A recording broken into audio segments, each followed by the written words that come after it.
how to download and install Adobe Premiere Pro for free. So if you want to download and install Adobe Premiere Pro for free, then what you need to do is just open up your browser. Once you open up your browser, you need to simply search for Adobe website and go with www.adobe.com and go with sign in and make sure to sign into your account. Now, once you've signed into your account, you just need to simply once you've logged in, go with the upper right, which has that plans and products. And you need to go with the Adobe Premiere Pro, which is right here. Click on the Premiere Pro, and it will take you to this kind of interface from where you can simply go with the free trial option, which is here on the left side. Click on the free trial. So here you just need to simply go ahead and continue with a 7-day free trial. So click on the 7-day free trial and then go with continue.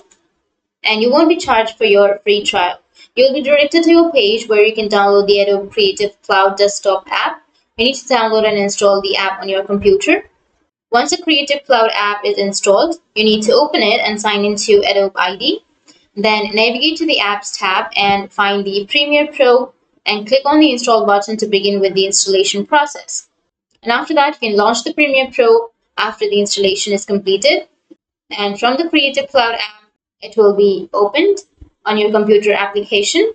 And after that, you will have the 7-day free trial on your Adobe Premiere Pro. And after that, you need to pay. So that's how you can download and install Adobe Premiere Pro for free. And if you have any questions, feel free to comment below. Thanks for watching.